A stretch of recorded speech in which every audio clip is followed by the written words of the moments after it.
Under the watchful gaze of crumbling saints and baby-faced cherubs, you hurry down a path lined with mausoleums. Eventually, you pass crops of headstones glinting in the moonlight, each engraved with the Cliff's Notes version of the dead person's life.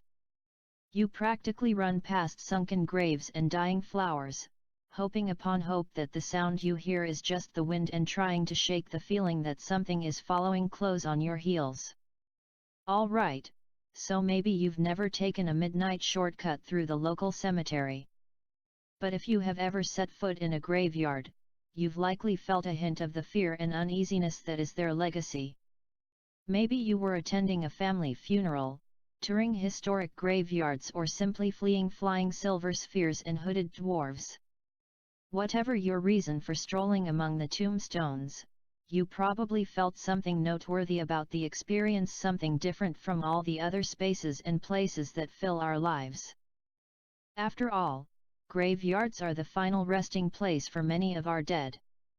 People say their last goodbyes there, sometimes returning year after year to leave flowers or say a few words. No matter where you travel in the world, cemeteries frequently are silent and solemn settings. Whether the grounds are finely manicured or left to the weeds, graveyards exist as the place where the living contemplate the mysteries, traumas, and heartbreaks associated with death. But why are so many people afraid of graveyards? Is it the thought of all those decaying bodies under the dirt, or the idea of a bony arm emerging from the soil to grab your ankle and pull you into the underworld? Or is it something deeper? On the next page, we'll travel to a place full of dark secrets and hidden skeletons, the human brain. Cats often receive a bum rap for hanging out in cemeteries, but can we really blame them? After all, graveyards offer great feline amenities, choice napping spots, scratching trees, and what would an 8-pound, 3.6 kg, tabby want with your grandfather's soul when there are so many squirrels around?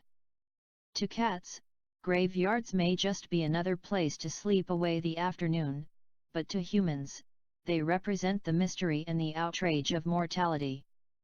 Like it or not, we're all going to die. You may think you've accepted that fact, but it's an issue humanity has struggled with for millennia. Unable to avoid it, we've tried to figure out what lies beyond its doors. Will we live forever in a golden paradise, be reincarnated as a goat, or simply cease to exist? We've pined for understanding in the shadows of the pyramids and stared into the blinking eyes of guillotined heads, hoping to glimpse something other than the emptiness of non-existence. Biologically, fear exists as a response to stimuli that threatens our survival as a species. We're programmed to fight or run from anything that might cause death, and we approach death itself with the same attitude. We flee from it every day by distancing it from our thoughts and lives. In many parts of the world, we've handed the duties of interring the dead over to mortuary professionals, which limits our intimacy with death. Fighting death is trickier. To avoid staring down mortality, we've simply redefined what death is. We choose to see dying not as something our bodies eventually do, but something that eventually happens to our bodies. We cast ourselves as the victim of death, which is the reason grim reapers and other death-dealing spirits permeate world beliefs. If death is a natural counterpart to life, there's nothing we can do about it in the end. But if it's something inflicted on us by an outside force, then perhaps we have a fighting chance. Modern society often sets aside the angel of death and instead chooses to practice what sociologist Zygmunt Bauman called the deconstruction of mortality. That is, we break down the insurmountable mystery of death into smaller pieces we can digest easily: biological functions, diseases, and mental dysfunctions. If prayer or bribing the reaper doesn't work, maybe multiple organ transplants will. Pray and philosophize about death all you want, but it's still going to happen. On the next page, we'll creep into the graveyard and see what all the fuss is about. Cats might want to think twice about hanging out in the Greyfriars churchyard in Edinburgh, Scotland. Legend has it the ghost of a 19th-century Skye Terrier named Bobby still haunts the grave of his dead master. Bobby apparently stuck around for 14 years, hoping his owner would return from the grave, and continues his vigil today. Other Scottish ghost dogs, such as the Biased Bullock and the C.E. Sith, were less friendly, serving as harbingers of death to all who heard their howls. Disposing of a body isn't difficult. Bury it in the forest, cremate it, or just leave the body out. Not only are these methods cheaper than buying a fancy casket and obtaining a plot in the local cemetery, but they also allow the environment to reclaim the decaying organic material faster. The use of stone mausoleums, coffins, and embalming procedures only slows down natural decomposition. But then again, burials aren't really about the dead, they're about the living. We do our best to stave off some of the unsightly properties of death. And while immortality isn't an option, tombstones and stone monuments serve as long-lasting markers of the life that was. Uncle Steve may be out of your life for good, but a slab of engraved granite can serve as a reminder that he existed.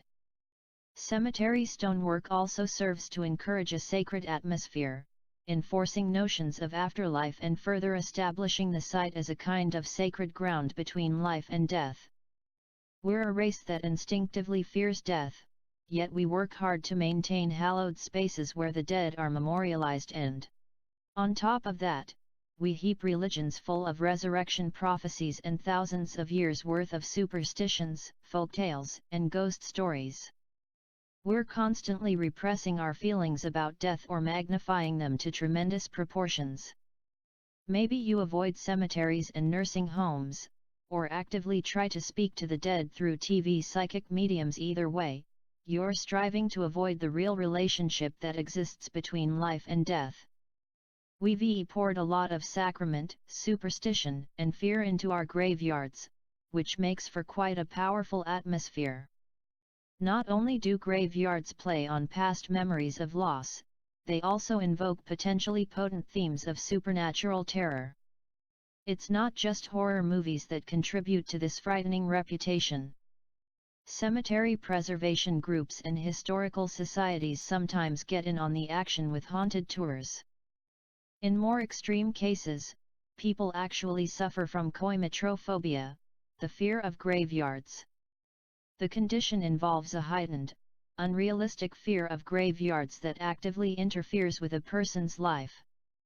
But unless walking past a cemetery makes your heart race or the words graveyard shift make you faint, your fear probably doesn't qualify as a phobia. For the most part, the only things you really have to fear in graveyards are collapsing tombstones and monuments. Besides that, living, breathing humans are responsible for more graveyard assaults than all the vampires, zombies, and ghouls combined. Graves have long been a frequent haunt of legendary and mythical creatures. Sometimes they're spirits of the dead, other times simply nefarious beings who like to hang out near graves, such as the ghouls of Africa, India, and the Middle East. But some monsters, like the Headless Horseman, are more afraid of graveyards than you are. In the Manx folklore of the British Isles, one sure way to avoid an attack from the terrifying Buggane was to flee into the sacred protection of the churchyard. Unable to pursue you, the monster would rip its own head off and heave it in after you, where it would shatter to pieces.